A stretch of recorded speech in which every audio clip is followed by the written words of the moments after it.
내일 지구가 멸망한다면 여러분은 오늘 무엇을 하시겠습니까? 사과나무? 작전 이상. 멜랑콜리아 리뷰 1장의 저스틴에 이어서 이제 파트 2 클레어의 이야기를 시작합니다. 낯선 별을 보며 자꾸 우울해지는 저스틴 때문이었을까요? 이제 클레어도 불안해합니다. 늘 과학적 합리주의를 주장하는 남편 존은 그런 클레어에게 이렇게 말합니다. We'll be here in 5 days and it is not going to hit us. Joanna, look at me. Sweetheart, you have to trust the scientists. Melancholia is just going to pass right in front of us.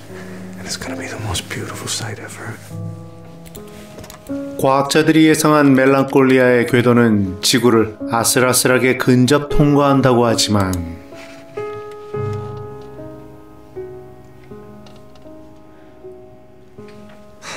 Claire, tomorrow evening melancholia will pass us by. But what if your scientists have miscalculated and...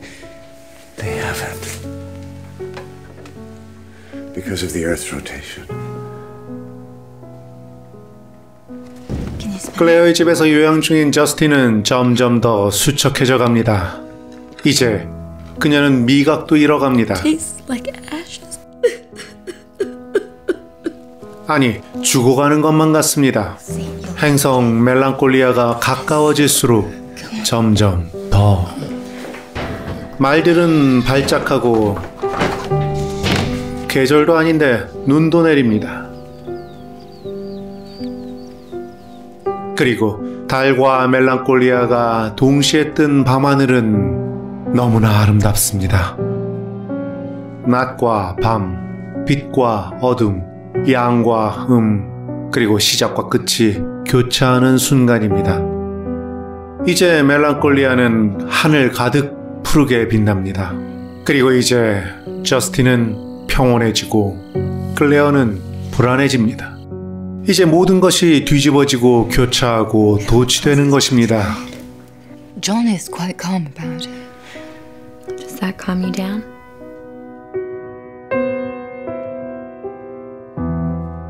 드디어 멜랑콜리아가 지구를 근접 통과한다고 예측된 날이 밝습니다. 존은 만약을 대비해서 비상식량을 사뒀습니다. 생존 확률이 없는 전 지구적인 재난이 닥쳤을 때 만약 둘 중에 선택할 수 있다면 여러분은 어떤 것을 선택하시겠어요? 1. 충분히 많은 비상식량. 2. 고통 없이 조용히 죽을 수 있는 약. 남편인 존이 비상식량을 사올 때 부인인 클레어는 약을 사옵니다. 좀 전에 제가 했던 질문에 대한 클레어의 답이지요. 비상식량과 약. 종말의 시간에 둘 중에 어떤 것이 더 나을까요? 지구의 종말에 대해 저스틴의 생각은 이렇습니다. The earth is evil. Life on earth is evil. We don't need to grieve for it. Nobody will miss it. 그런 저스틴의 말에 클레어의 답입니다. But where would Leo grow?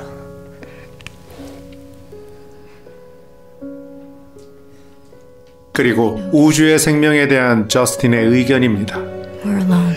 And when I say we're alone, life is only on earth. And not for long. How do you know? Because I know things.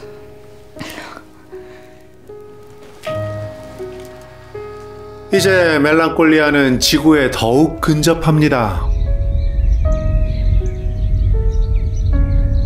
과학자들의 예측대로 멜랑콜리아는 지구를 비껴갈까요? 우리는 그 답을 이미 영화의 시작에서 봤습니다. 그럼에도 사람들은 그래도 혹시 다른 결말이 있지 않을까 희망을 가져봅니다. My God. 하지만 라스폰트리에는 그 희망은 망상이라고 답하며 찢어 발깁니다.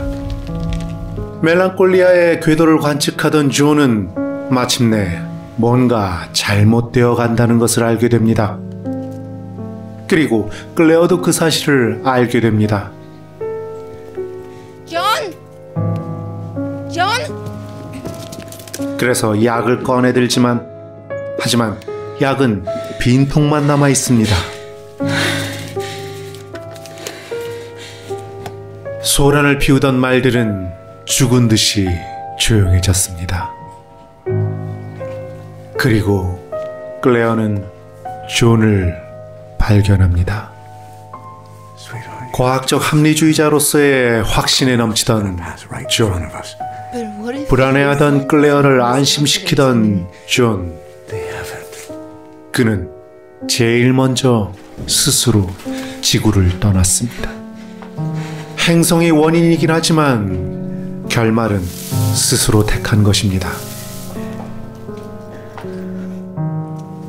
비상식량과 약, 종말의 시간에 둘 중에 정말 어떤 것이 더 나을까요?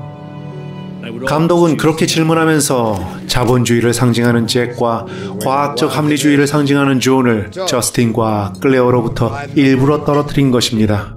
종말의 순수함에 그들은 동참할 수 없는 것입니다. 그들이 마지막에 성인 남자는 끼어들 틈이 없습니다.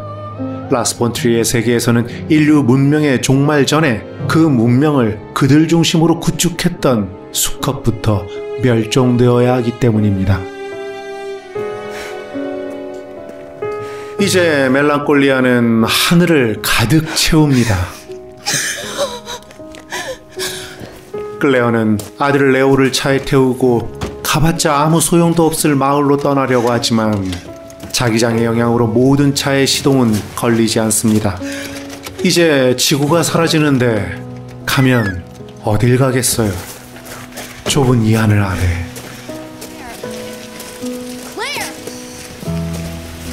그 허망한 몸짓을 저스틴은 그저 담담하게 바라봅니다.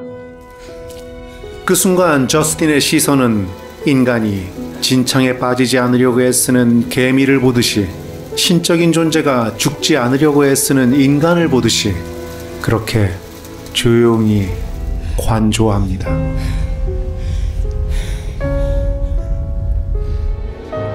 여러분은 생존 확률이 없는 전 지구적인 재난이 닥쳤을 때 그 마지막 순간에 무엇을 하시겠어요? 1.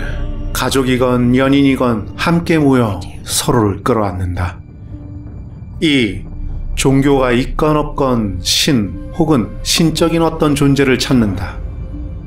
3. 방공호나 피난처를 찾아간다. 4. 뜨신 물에 목욕하고 제일 좋아하던 음악을 들으며 제일 좋아하던 음식을 먹으면서 조용히 마지막을 맞이한다. 5, 6, 7 여러 가지가 있을 수 있겠죠. 클레어는 마지막 순간에 함께 와인을 마시면서 노래를 하자고, 그러면 그나마 행복한 마지막이 될 것 같다고 합니다. 하지만 그에 대한 저스틴의 대답은 이렇습니다. I think it's a piece of shit.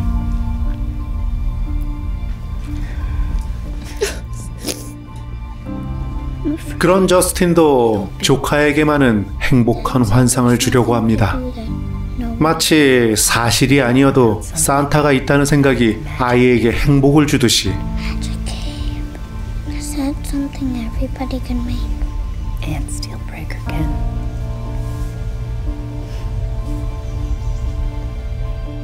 그렇게 인간은 현실에만 살고 있는 것 같지만 실은 동시에 환상 속에 살고 있습니다.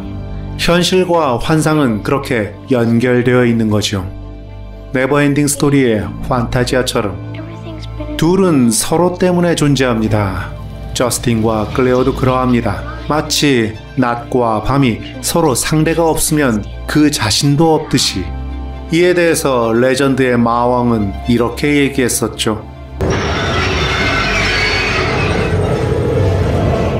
What is light without dark? What are you without me? I am a part of you all. Can never defeat me. Eternal. 환상 속에 그대가 있습니다. 모든 것이 이제 다 무너지고 있어도 환상 속에 아직 그대가 있습니다. 지금 자신의 모습은 진짜가 아니라고 말하지만 바로 지금이 그대에게 유일한 순간이며 바로 여기가 단지 그대에게 유일한 장소인 것입니다. 이제 저스틴과 클레어와 레오는 마지막을 함께합니다.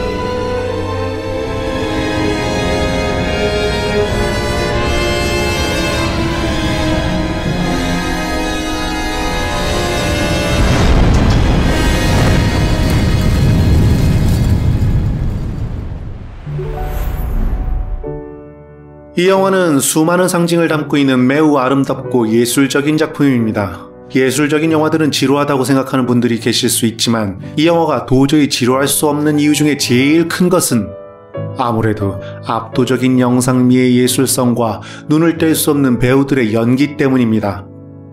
서로 영화의 의미를 모두 깨닫지는 못할지라도 그 아름다움에 깊은 감명을 받게 되실 것입니다. 그리고 이 영화는 특히 슬로우 모션이 많기 때문에 짧게 편집해야만 하는 유튜브 리뷰의 한계로 인해서 본 영화의 아름다움을 제대로 담아내는 것은 불가능합니다. 특히 저스틴이 멜랑콜리아의 빛을 받으며 누워있는 장면은 정말 아름답고 처음 프롤로그에 나왔던 오피리아 장면에서의 죽음 같은 결혼의 속박을 벗어던진 자연과 하나 된 자유로움의 상징으로 의미도 깊지만 그녀가 올누드로 나오기 때문에 그 아름다운 장면을 블러로 떡칠을 하기 싫어서 그냥 편집에선 제외했습니다. 그래서 리뷰로 영화를 본셈 치지 마시고 본 영화를 꼭 보셨으면 합니다. 제가 리뷰를 할 때마다 스포일러에 대해 여러 번 경고하거나 본 영화를 꼭 보라고 자주 강조하는 이유는 리뷰가 영화의 단순 요약이 되어서는 안 된다고 생각하기 때문입니다. 다시 말해 리뷰는 본 영화를 좀 더 깊이 느낄 수 있는 가이드에 가까워야지 일타 강사의 핵심 요약처럼 돼서는 안 된다고 생각하기 때문입니다. 또 달리 말하자면 시험을 위해 시를 분석하는 것은 시를 이해하기 위한 보조적 방법이지 결코 시를 가슴으로 느끼는 본질을 대체할 수는 없다는 말입니다.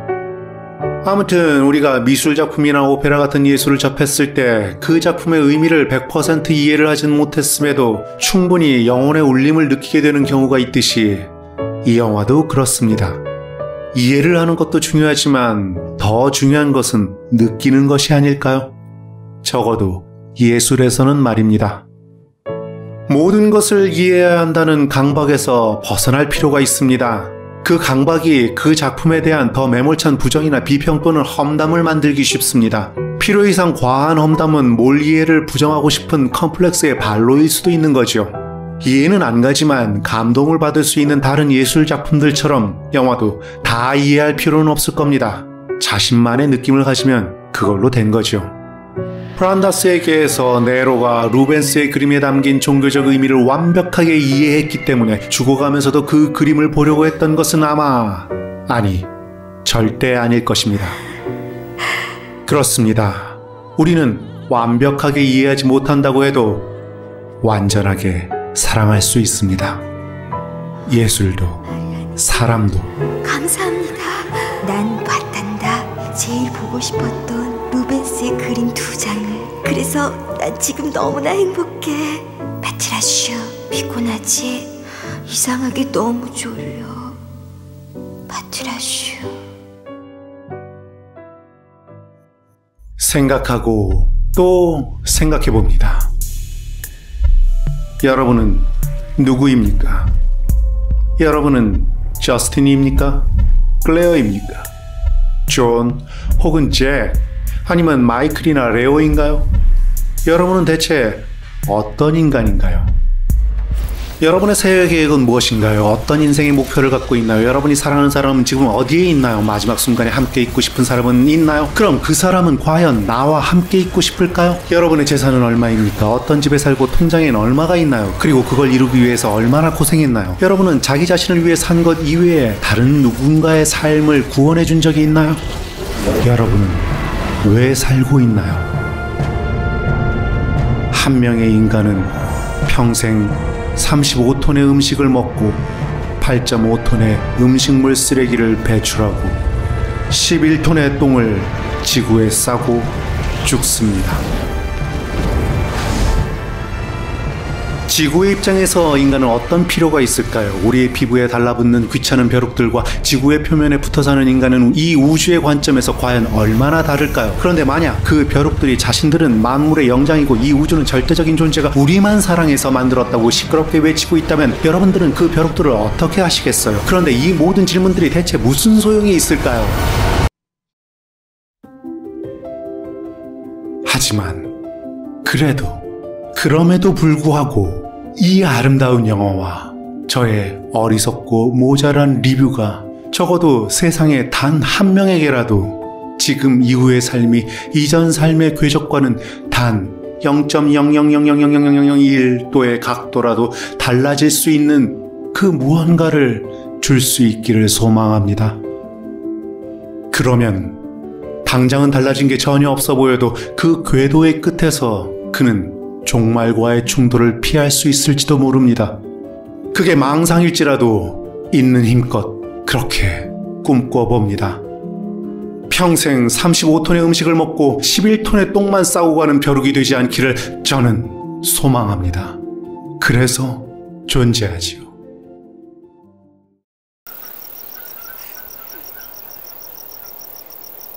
지금 제 말을 듣는 여러분은 새해 이 가혹한 세상을 비웃을 만큼 멋지게 살아주세요.